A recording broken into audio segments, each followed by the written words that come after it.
안녕하세요. 우리 함께 김정건 목사입니다. 저는 감사가 차고 넘치는 목사입니다. 그럼 사람들이 묻습니다. 뭐가 잘 풀렸어요? 뭘 얻었어요? 뭘 가졌어요? 얘기합니다. 그러면 어찌 보면 그들이 생각하는 가졌어요? 얻었어요? 있어야 하는 건 세상적인 잣대입니다. 근데 저는 세상적인 잣대로 있는 것은 없습니다. 하지만 세상의 잣대가 아니라 하나님의 잣대는 있습니다. 그것은 무엇이냐면 내 안에 하나님이 있다는 것을 저는 알고 있습니다. 데살로니가전서 5장 16절, 17절, 18절을 보면 너무 간단하면서도 너무나도 많이 들었던 말씀이 있습니다. 그것은 무엇입니까? 항상 기뻐하라. 쉬지 말고 기도하라. 범사에 감사하라. 저는 이것을 약자로 해서 기기감이라고. 기기감.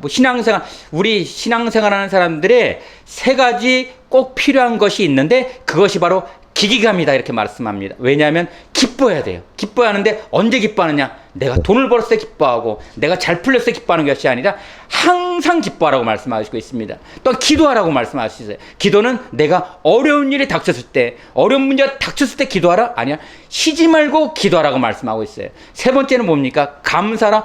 범사에 모든 일 가운데 감사라고 말씀하고 있습니다. 그래서 저는 성도님들의 신앙생활 트라이앵글은 기기감, 기뻐하라, 기도하라, 또한 감사하라, 이 세 가지를 꼭 갖는다면 내 마음 가운데 어떤 것도 무섭지 않다고 생각합니다. 제가 어떤 간증 가운데 은혜를 받은 게 있습니다. 어떤 큰 교회에서 후임 목사님으로 담임 목사님을 청봉했다고 합니다. 근데 큰 교회니까 얼마나 좋은 사람 뽑았겠습니까? 미국에서 박사학위도 따야 되죠. 실력도 있어야 되죠. 말씀의 능력도 있어야죠. 경력도 많아야 되죠. 그래서 여러 사람을 선보다가 어떤 분을 딱 모셨대요. 근데 많은 사람들이 너무나도 행복했대. 와, 우리 교회 정말 목사님을 잘 뽑았구나. 이 목사님하고 우리 교회 크게 부흥하겠구나 생각했습니다. 그래서 첫 주에 예배를 딱 드렸는데 많은 사람이 기대를 했습니다. 기대했더니 정말로 기대를 저버리지 않고 목사님께서 말씀을 너무나 잘하시는 거예요. 이렇게 사람들이 너무 은혜를 받아가지고 예배를 마치고 나가는데 많은 사람들이 그 목사님 손을 잡으면서 목사님 정말 우리 교회 축복받았습니다. 목사님 감사합니다. 목사님 되셔서 정말로 행복합니다. 그렇게 많은 사람들이 감사를 표했다고 합니다. 근데 두 번째 주가 됐어요. 이번에도 또 어떤 말씀을 하실까 얼마나 기대를 많이 했겠습니까? 근데 깜짝 놀랐대요. 왜 놀랐을까요? 이번엔 말씀 보니까 주보를 펼쳐보니까 전주랑 제목이 똑같아요. 그렇지, 전주 제목이 2탄이겠지 생각했답니다. 그런데 말씀을 들어보니까 처음부터 끝까지 토시도 한다는 똑같은 설교를 하더래요. 깜짝 놀랐대요. 첫 주에는 은혜를 너무 받아가지고 와, 주체를 못했는데 두 번째 주에는 그래, 이 정도라도 은혜가 되지 하고 나서 목사님께 그 전에 첫 주에는 고개를 숙여가면서 감사합니다 했잖아요. 이번에 고개를 안 숙이면 그래도 은혜가 됐습니다, 감사합니다 하고 끝났습니다. 근데 세 번째 주가 됐는데 이번에는 아니겠지 했는데 세 번째 주간에 똑같은 제목을 가지고 똑같은 설교를 했대.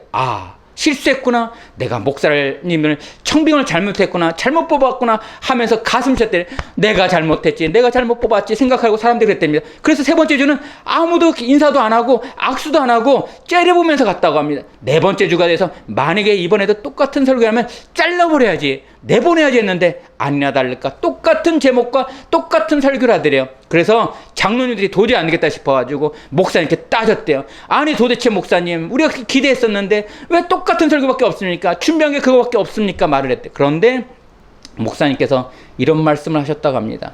똑같은 말씀한 거 저도 알고 있습니다. 그런데 4주 전에 했던 그 말씀처럼, 지금 했던 말씀처럼 변한 게 뭐가 있습니까? 말했답니다. 그렇습니다. 말씀은 한 귀로도 끄 흘리는 게 아닙니다.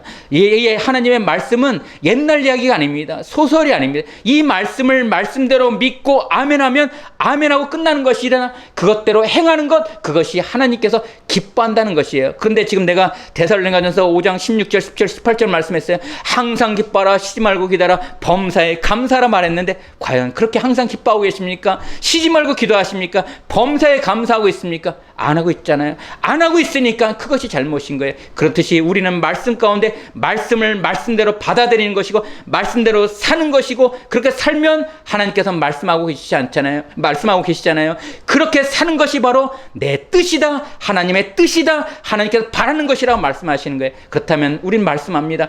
감사라, 감사라, 감사라. 그럼 감사하고 살아야 됩니다. 뭘 생각합니까? 뭘 염려합니까? 뭘 갖다가 내 가슴 속에 정말 답답해하고 있습니까? 이 시간 내 마음 가운데 있는 모든 걱정과 염려를 다 내려놓는 순간에 내 마음 가운데 기쁨이 차고 넘치고, 내 마음 가운데 감사가 차고 넘치고, 내 마음 가운데는 정말 하나님의 천국이 임한다는 사실을 우리 모두가 좀 알았으면 좋겠습니다. 다시 한번 말합니다. 기기감 기뻐하라, 기도하라, 감사하라. 이게 바로 우리가 행할 생활 요소라는 사실을 꼭 기억했으면 좋겠습니다. 감사합니다.